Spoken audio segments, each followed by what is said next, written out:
Hey guys, Analog Man here for another late night deck profile, as you can see from the lighting.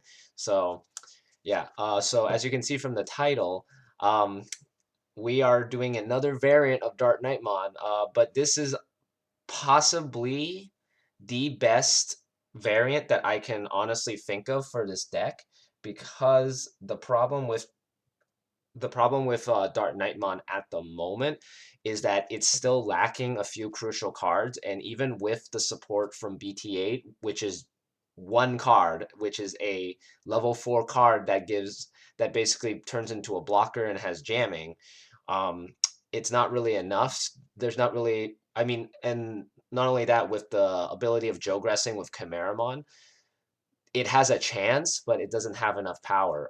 So I've been trying to basically figure out a way to mix it with another deck to essentially make it continue to basically work. And the only deck that I've tried basically almost every variant, including the D Brigade, the Pure Engine, and then some weird variants I found on YouTube that are like from Japan, like mixing it with yellow Nightmons because Deadly Axe can search Nightmons, or like I saw one where they mixed it with blue, but then it ran what is it? It ran the Free Musketeer card, Gundramon, to evolve on top, and then you played blue option, like 7 cost options to do that, but it was really strange. So I tried to just go back and be like, okay, as of right now, our meta, which is the best deck to take on blue? And the only one that I can think of is green, because right now it's blue on the top, then green in second, and then yellow in third. So I was like, okay, can we mix it with green? And surprisingly, yes, we can, because as anybody who's been watching the meta for the Digimon TCG here in the West, basically, we have been getting a new variant known as Christmas green hybrids, which is a mix of red and green. And originally, green was mostly mixed with black. So I was like, can we mix them together? And surprisingly, this deck can function pretty well with it and still do the same exact things that it does.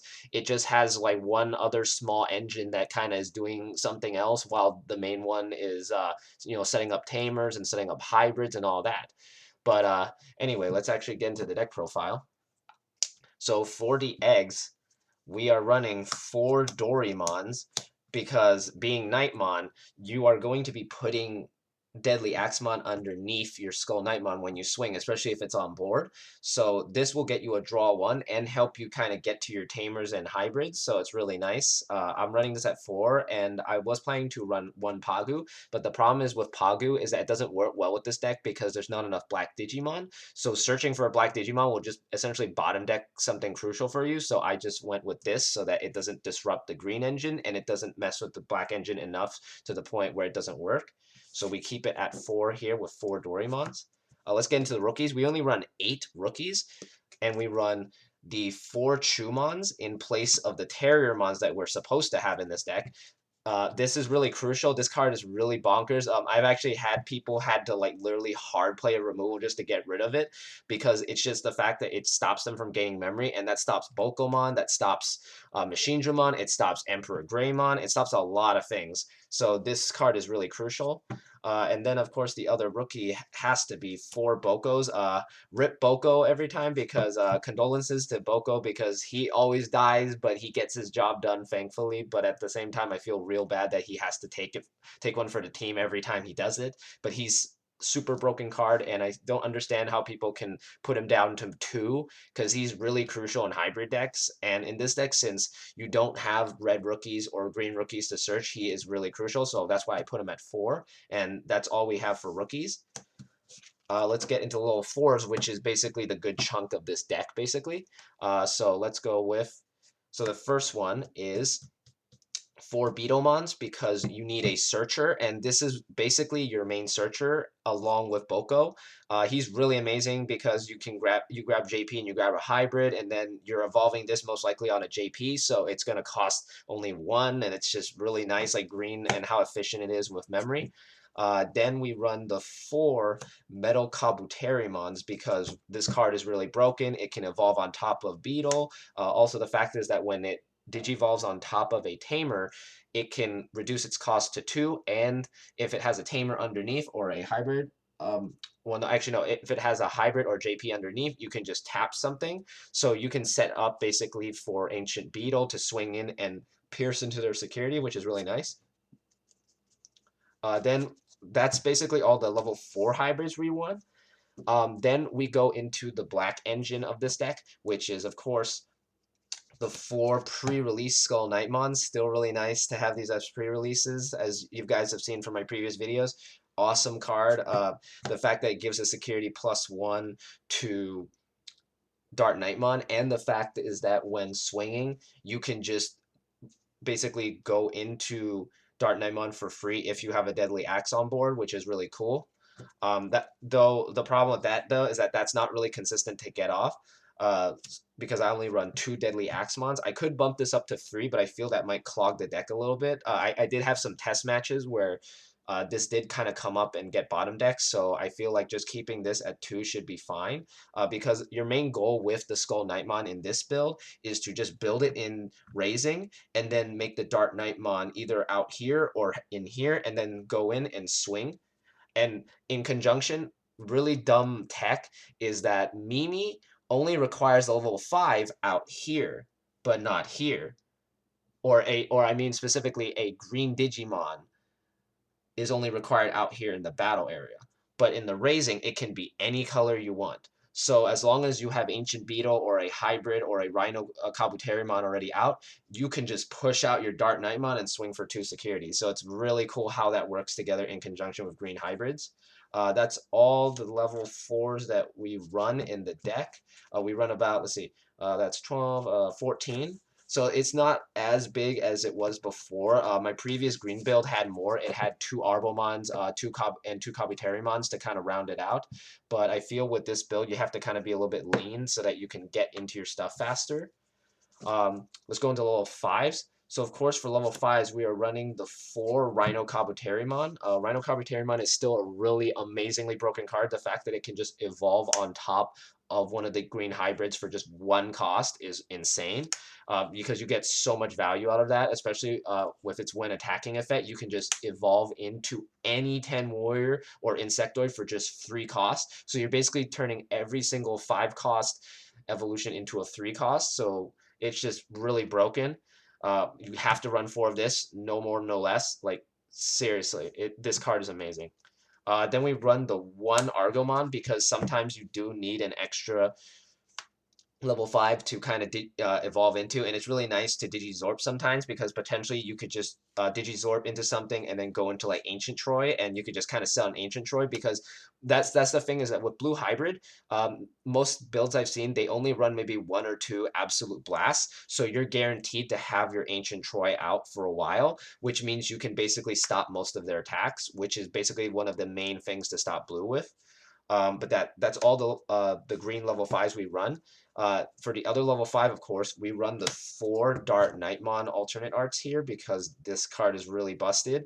The fact that when it dies, it can just replay a Deadly Axe or a Skull Knight. So you're guaranteed to have a board consistently. So next turn, if they don't kill those 2, you have 2 attacks.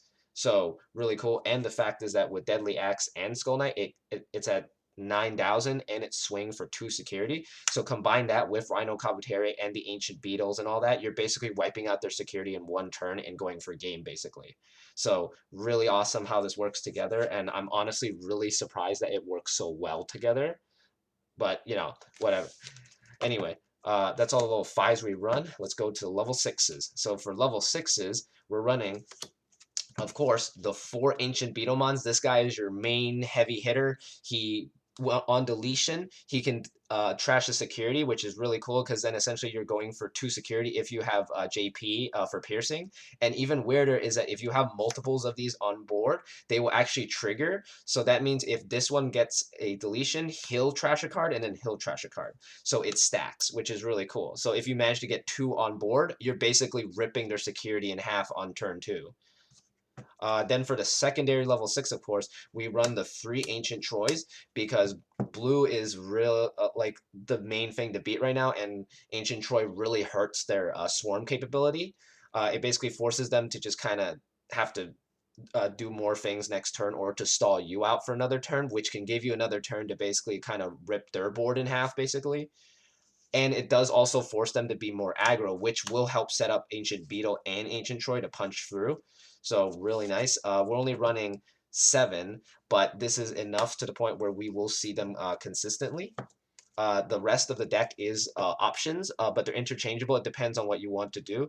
But for now, I'm running the 2 Thunder Lasers because you do want to suspend their stuff, and it's only a 1 cost compared to the what is it, the needle spray or the flower cannon. This card's really clutch sometimes. It sucks that it doesn't activate in security, but it puts up more value later in your hand, so it's whatever. Then you run the 1 hit potential. Still really sucks that this is at 1, but you know it's too broken. So, but when it does come up, it's really powerful. So having this at just having this sometimes can really honestly win you the game. Then uh, this one I'm still kind of iffy on. I'm running 1 Onslaught, but I'm planning to switch it for a Zubagon Punch so that I can basically boost my Ancient Kabuteru to basically hit for an extra security and give it reboot and everything. So I'm probably going to put Zubagon Punch, but for now I have Onslaught in here to kind of get rid of stuff. Then the rest are Tamers. We have the 4 JPs because JP is your main he's basically just your main tamer that basically gets you basically everything you want. Then you run the 2 Mimis because Mimi helps kind of set up the DarkKnightmon plays as well. As I mentioned, you can do a really dumb combo where you push it out alongside with Ancient Beetle so you can swing for like 4 security and then basically hybrid for game. And then you run the 2 Izzies because in conjunction with Thunder Laser or Metal Kabuterimon, you're gonna trigger this and gain a memory, which could be crucial. 1 memory, especially nowadays in the hybrid format, is very crucial. So having this in your deck is really nice. Plus the fact that it's a 2-cost tamer, really nice because then it lets you just kind of memory choke them to 1 or something. So it's really cool. But yeah, that is the deck so far. I might end up putting newer version of this because in testing, I really did enjoy how this engine meshes. Honestly, I feel that this deck, that this combo of these engines, actually, I feel like is a slight more powerful than D Brigade because D Brigade it requires you to kind of have bodies on board, which is not good in this format because your opponent will punish that. While green doesn't need to have a presence, it just needs to set up tamers and then just go in for a game. And it's really insane because at the same time, green has so many options. It has Argomon, it has Grand Kuwagama, it has so many other things that you can do. You can even put like some green gacha stuff in here if you really wanted to. So it's like in conjunction with that and DarkKnightmon, I feel that's probably the best way for Dark Knight to go at the moment after testing literally so many variants. In honestly today I tested maybe 4 variants and they all just feel powerful, but they're just not enough to deal with the meta. The D Brigade version is very strong, and I mean I genuinely I love that build. I've basically had a D Brigade deck since BT4 came out. That was actually my first competitive deck in my locals, so I feel very nostalgic for it. But at the same time, it's still not strong enough to essentially breach tier 2 and compete with tier 1 because the tier 1 decks are just so powerful. So mixing Dark Knight with a tier 1 deck like green actually works better. There is a yellow build, but the yellow build is very janky because it has to be mixed with Nightmon and Lord Nightmons. So it's just not really that great. It requires a lot of like luck and setup compared to this where you just need to do the normal thing that you do, but you just have to do a guy here in raising. That's it. That's all you need. And with how often you see Skull Knight or Deadly Axe, you're basically guaranteed to set up a Dark Nightmon every by turn 2, maybe turn 3, while you're setting up Tamers at the same time. So it's just I feel that this is probably the most efficient color to mix it with at the moment. You could do maybe blue, but I'm not really sure about blue. Blue seems kind of iffy because even with the new hybrids mixed in, you're still kind of cutting room that you could have for other good options for blue rather than playing DarkKnightmon. So I feel like it's not efficient in blue.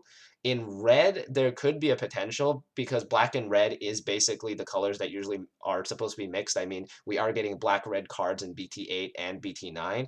So I'm not sure about the red. I'll have to test that test that version as well. But right now, as of now, I feel the green build is probably the best, and the fact that green is just so powerful, and it's essentially the tier, like the number 2 deck in the format in tier 1. I feel that this is probably the best way. I feel like I'm repeating myself, but I just want to reiterate that it's just probably the best option at the moment, aside from D Brigade, which I don't feel is great. Anyway, thanks for watching. Like, comment, subscribe. Let me know what you thought of this, and just any other advice. Just shoot me a comment or whatever. But anyway, thank you for watching, and I'll see you guys next time for the next deck profile.